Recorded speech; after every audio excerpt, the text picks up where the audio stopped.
Welcome back to the Racial Draft Podcast. It is a special Martin Luther King Day edition, and we at the Racial Draft Podcast judge our draft picks not by the color of their skin, but by the content of the characters. Yeah, I can only make that joke once a year, and this is that day. Racial Draft begins. Yes, this is where we would insert some cool theme song, but I don't actually have a cool theme song, so it is what it is. I am Michael Ford, your host in this Racial Draft live stream, which will be available to the podcast listeners who subscribe on all the various platforms. Those platforms being uh, Spotify, Apple, Google, YouTube, if you're looking at my face. And why would you do that? But, hey, you're doing it here on the live stream. So thumbs up to you. But we're just gonna jump right in. We don't have any guests this week. It's a holiday. There was a football Sunday, and shout out to people who have rooted for the Cowboys. What's the saying? It's been a long time. It's been a long, long time since you were not the object of mockery and derision, and that will continue here.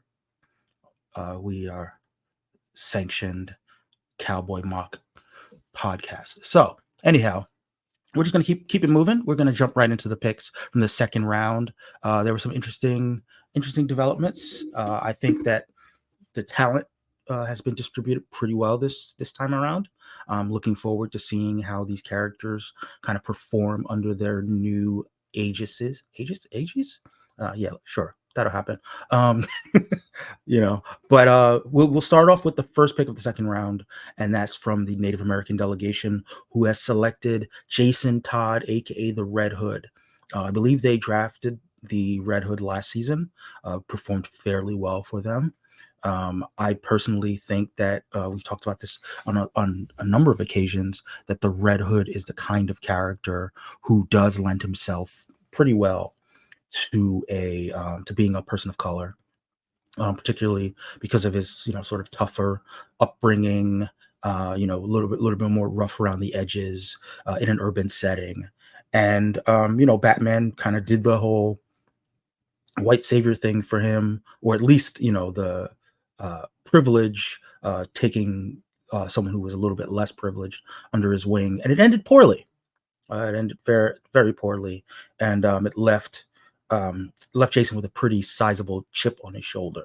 I think that obviously, notwithstanding the negative connotations, the idea of the Red Hood kind of being a symbol that a Native American character would, um, what's the word I'm saying?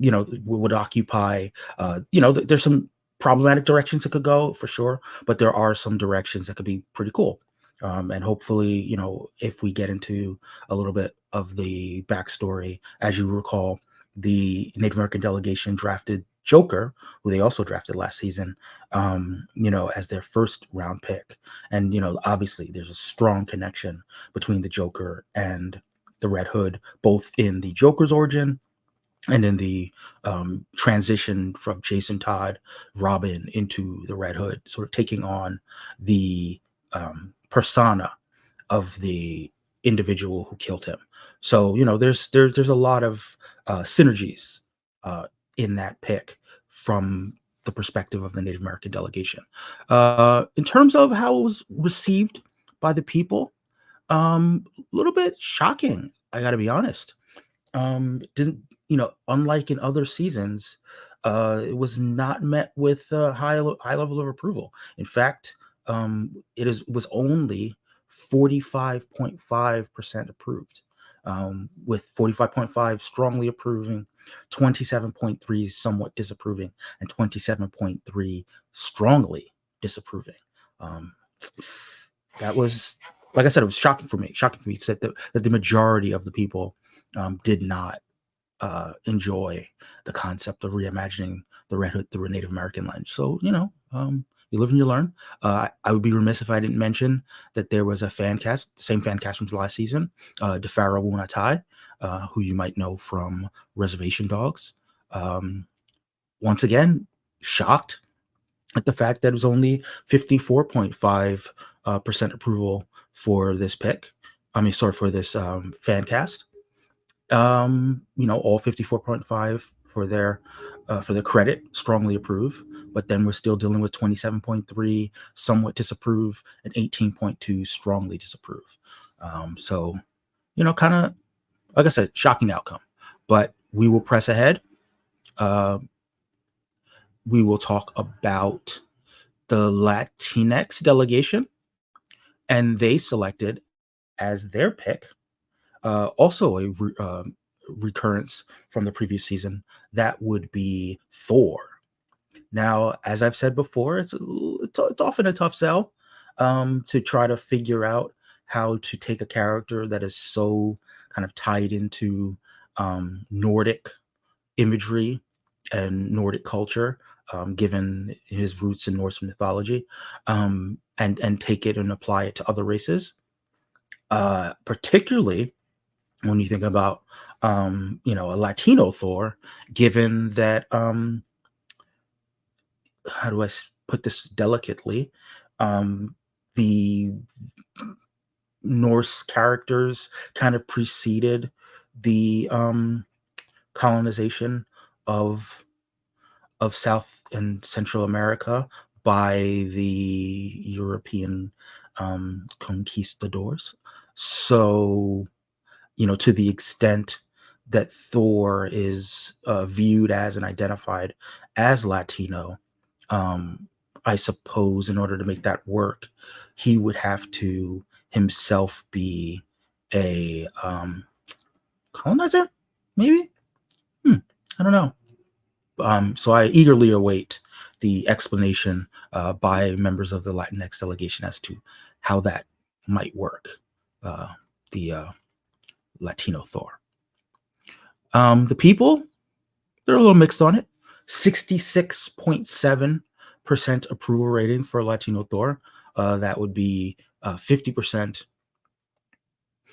That would be 50% strongly approving, and 16.7 somewhat approving.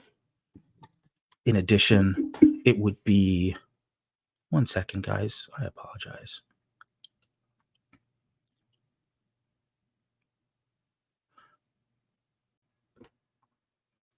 I am checking that again. I think the numbers are a little bit off. I think we just got some extra picks in there. All right, here we go. So 66 point, no, so yeah, 60. God, I'm bad with math. Sorry. Sorry about that. 57.2 approval.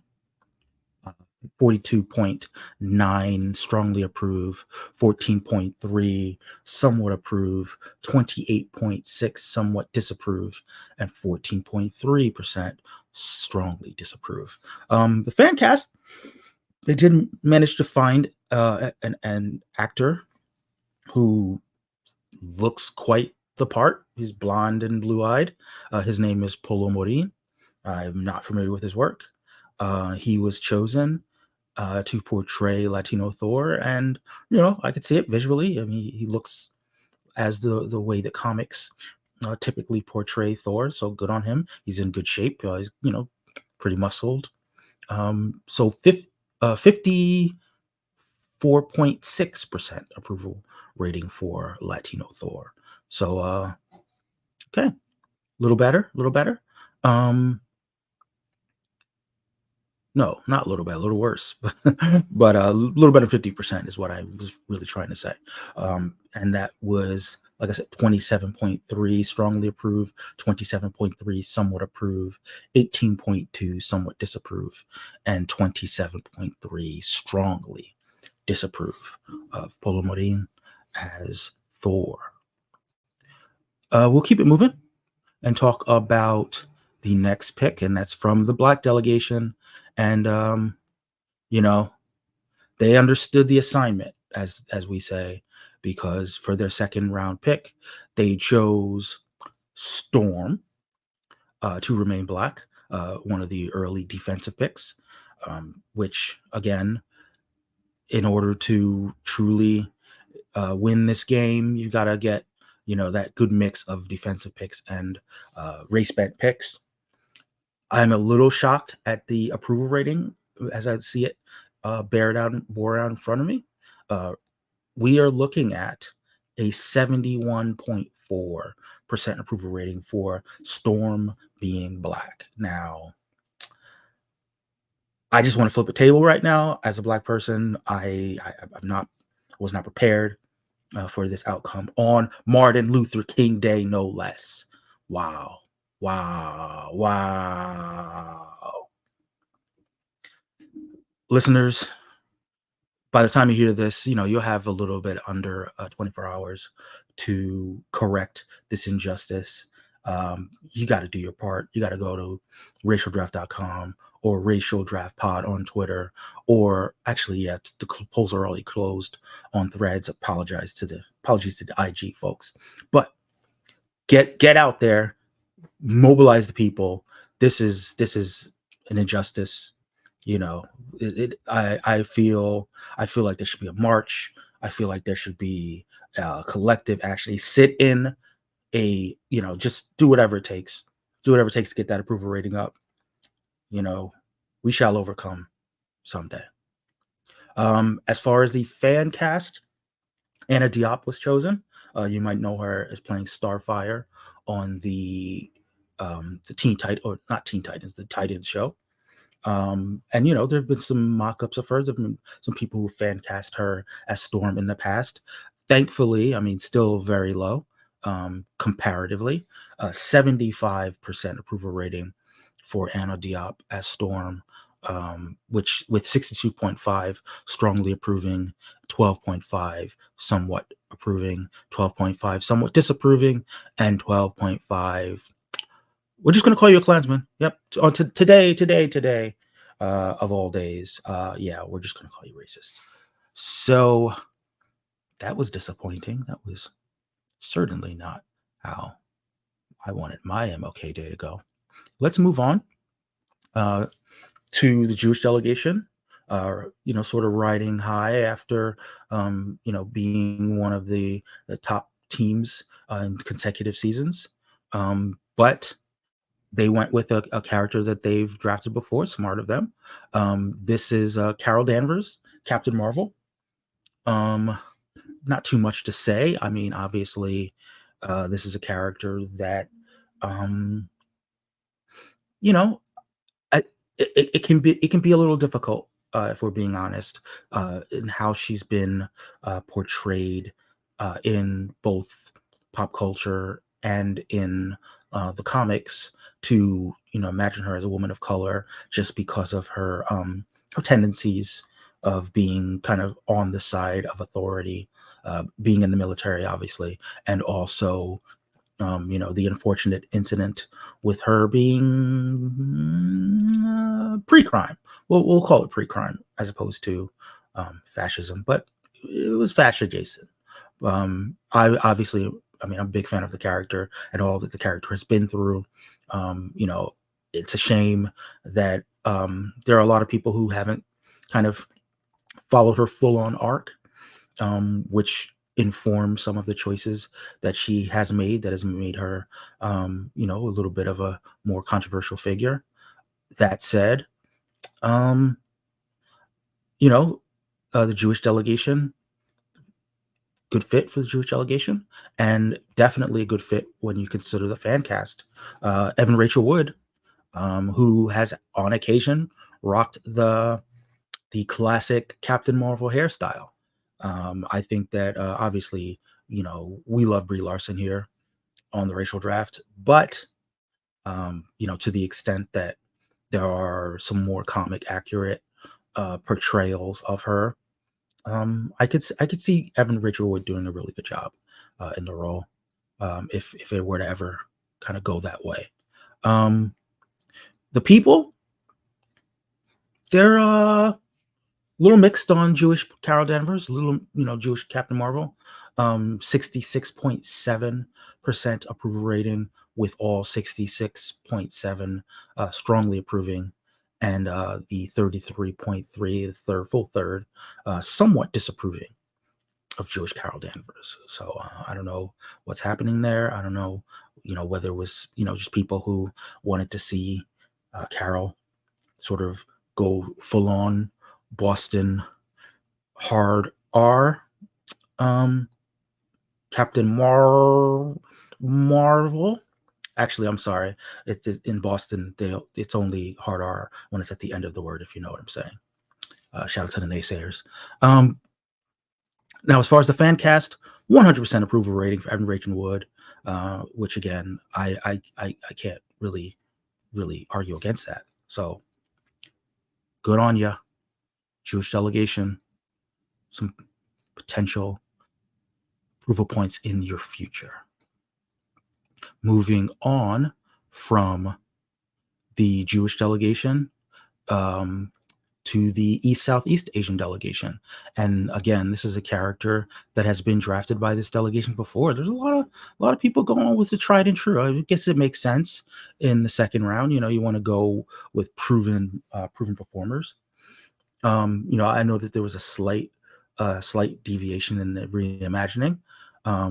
They went with the Southeast Asian Indonesian Daredevil as opposed to Filipino Daredevil that we've gotten in the past. Obviously, there are Catholics in Indonesia. Obviously, the Catholicism is very central and very key to Daredevil mythos. So I would imagine that they would want to keep that aspect of his character, even if he was race bent. Um, so, to that end, I mean, it doesn't feel as close of a mix, considering the whole boxing aspect of Jack Murdoch, considering the like I said, the Catholicism. I think Catholicism is a little bit bigger in the Philippines than in Indonesia, but at the same time, I can still see it. I can still see, Southeast Asian Daredevil. Especially, I've talked about this before, that the martial arts aspect of Daredevil can be seen somewhat appropriative.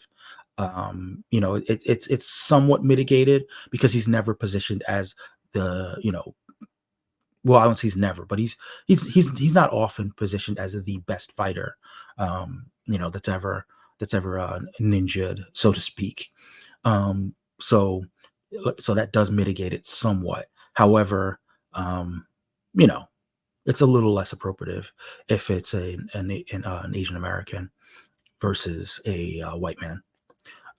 With regard to the fan cast, uh, Iko Uwais, who you might know from the Raid series, and who has an incredible martial artist, was chosen as the fan cast.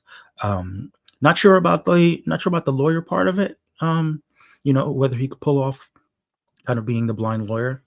But as far as once you put him in the Daredevil mask and you let him cook, I definitely understand why we've got 80% strongly approval for this fan cast and only 20% somewhat disapprove. I circle back to the approval rating for the draft pick, and that would be 72.7%, with 54.5 strongly approve, 18.2 somewhat approve, 18.2 somewhat disapprove, and 9.1% racist. But we press ahead. We press ahead past the racism on this MLK Day, and we talk a little bit about our favorite witch, Wanda Maximoff, who was drafted by the multiracial delegation. As we know, or as we should know, in the comics, um, Wanda is Romani, and Romani is a group of people who are sort of known for being kind of racially mixed. Therefore, you know, sh- ultimately, being Romani, no matter what the other kind of composition of racism might be, would make her, sort of by her nature, multiracial. Now, granted, for so many years, she's been depicted as a white woman, and she's currently being depicted as a white woman in the MCU. However, the comics have really tried in recent years to sort of darken her skin and lean further into her Romani identity. And I think that it does remain to be seen whether um, the fan base, she does have one of the larger fan bases as far as Marvel characters, more female Marvel characters go. Sort of who will win out in terms of um, which depiction of Wanda in pop culture. I mean, like I said, currently the white woman depiction of Wanda is pretty salient. But again, who knows if that will change over the years. But as of now, the multiracial delegation can kind of straddle that because on some days maybe she's a little darker than others, and maybe some days she's white passing. We'll stay tuned to sort of see how that plays out. We will get some further interaction with the rest of the picks and sort of play out that string, if you will. As far as the approval rating for the pick, we are looking at 85.8% approval for multiracial Wanda Maximoff, which is a little higher than I expected, if I'm being honest. 42.9 strongly approve, 42.9 somewhat approve, 14.3 somewhat disapprove. So go ahead and, like I said, racialdraft.com or Racial Draft Pod on Twitter. Get your votes in. There's still enough time to sort of lift or sink the approval rating. We shall move on, though, from the multiracial Wanda Maximoff to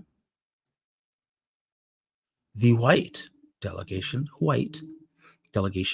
and they once again went a little chalky. First round, they drafted Wolverine, aka Logan. This time they draft Deadpool, Wade Wilson. They've got a movie coming out. Have you heard about that?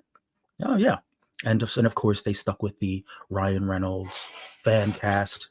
I mean, the thing about it is, I mean, Deadpool could be a person of color for sure, but he works. He certainly works as a white guy, as an irreverent, um, Canadian devil may care type character, and who better than a white man to sort of just kind of lean into the fact that he's a bit of a jerk. So, I mean, Ryan Reynolds does an amazing job in the role. I don't have too much of an issue with that, holding on to that fan cast. It's hard to imagine. Obviously, there are other actors who could do a good job, but it's hard to imagine someone being a better Deadpool than Ryan Reynolds. He's put so much of himself and his own persona into that character over the years, and I think it's going to be a successful outing. His entrance into the MCU, and I think that he's going to be a major player for years to come. So good on the white delegation for locking down a white star and making sure that he stays home with the white delegation. And the people sort of feel like I feel. 90.9% approval rating for the pick, and 90.9% approval rating for the fan cast. So almost unanimous in their support of staying white on the Deadpool side. White Wade Wilson, WWW. Moving on from the white delegation to the Swana Mena delegation.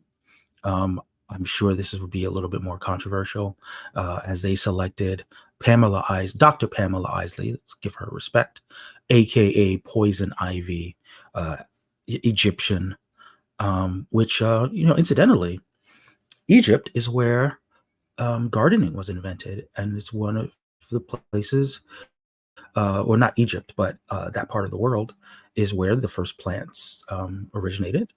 So, I think there's something to the idea that plant life being indigenous to that region, that there would be an activist on behalf of the plants, who is whose advocacy for both the land and the life in that land would be sort of misinterpreted as terrorism. Hmm. So, I mean, like I said, sure, it's controversial because a lot of people feel like Poison Ivy has to be a white woman, based on her red hair. But red hair does appear in other cultures. So, as of now, the approval rating is sitting at sub 50% at 42.9%. Luckily, thankfully, 42.9 is all strongly disapprove, and 42.9 is somewhat disapprove. But there's that pesky 14.3% that is strongly disapproving. And that just might be racist. But you know what? If you've got a reason to strongly disapprove, go ahead and hit us up. We've got email. I should have mentioned that before, but racialdraftpodcast@gmail.com is where you could send us your email, sort of long form responses to some of our picks. You can obviously comment on our various socials as to why certain picks didn't work for you, or why certain picks actually did work for you. And we're big believers in feedback, so we'll give you a chance to have your voice heard on the podcast, if you have particularized there we go responses to the picks. So we'll move on from there, and we will move on to the 9th pick of the round, and that comes from the Polynesian delegation. They came out strong, for sure. They came out very strong with Peter Parker, Polynesian Peter Parker, I believe Samoan Peter Parker. Not sure particularly what kind of Polynesian Doctor Strange was the pick. I should have mentioned that. The second round pick, Stephen Strange.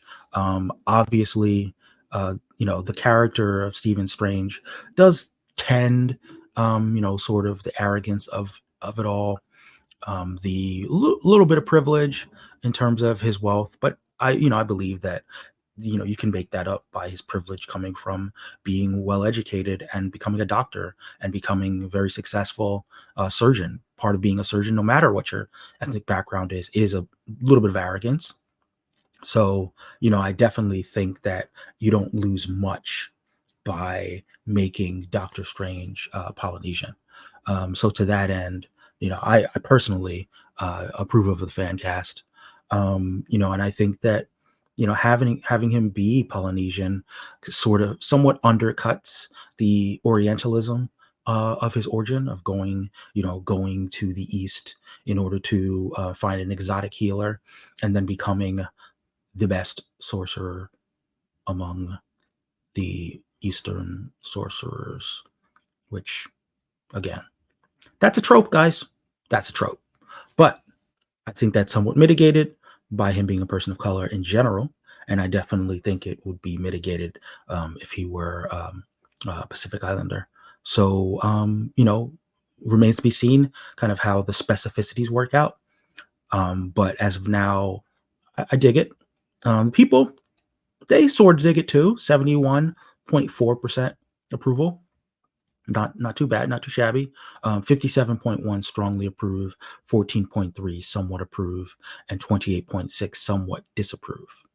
So that's Polynesian Doctor Strange. And like I said, you guys have more than enough time to cast your votes, approving or disapproving of the picks at all the fun places. Racialdraft.com, Racial Draft Pod on Twitter. And again, I got to remind people, you got to follow us on streams. The only thing about the streams, threads, I do that all the time. The only thing about the threads polls is the thread polls are only for 24 hours. So you really have to follow us there on threads if you want to get your votes in there. Because as soon as it goes up, you got to get your votes in. And then, 24 hours later, we sort of know what the instant reaction to the polls or to the picks are on those polls. And then that brings us to the final pick of round two. Last but certainly not least, one of the fastest up and coming star characters in the Marvel Universe, Ms. Marvel herself, Kamala Khan, Iman Vellani, fan cast. What is there not to love about this character? And what is there not to love about the casting? I mean, we're what's there to say? I mean, this is a character that sort of has been really important for South Asian representation. I'm not particularly qualified to speak on it, obvious, but I can speak on just um, how well written and how much humanity continues to permeate the character, how she's been written, and how she's been just a breath of fresh air in Marvel fandom. And it's really hard to look at people who don't like the character in a positive light because of just how heroic and how meaningful and how culturally resonant she is, and wholesome in a way. So great pickup. The response to this pick is phenomenal. Obviously, it's 90. I mean, it should be unanimous. I'm a little disappointed at the lack of unanimity, but the sheer number of votes that were cast both for the pick and for the fan cast, bravo. Take note, other delegations, get your weight up. But 95% approval for or Miss Marvel remaining South Asian, and should be 100%, like I said before, and 95.3% approval for Iman Vellani as Ms. Marvel. So great places, great pick. I'm looking forward. As of this recording, we've not kicked off the third round yet, so strap in. By the time you hear this, we probably will have a pick. But before then, like all the places I've been saying it throughout the podcast. But yeah, follow us. If you were watching us live on Twitter, then you were following us. But you should follow us on Twitter at Racial Draft Pod. You should also follow us on Threads or Instagram at racial.draft. We're also on Facebook, and we're also on YouTube. And you should follow us and like us there. But again, if you're just listening to my dulcet tones, I don't know. But subscribe to us on all your favorite podcast platforms. We're here every week, or we try to be. Same race time, same race channel. I mean, kind of different race times, but you know how I'm a black man, so the time space continuum, it can be colored differently. Anyhow, that's it for this week. The Racial Draft Podcast. Come on back. I promise I will get a guest every now and then. But we haven't, with the holidays and everything. It's just been solo rides. But until next time, all things are possible.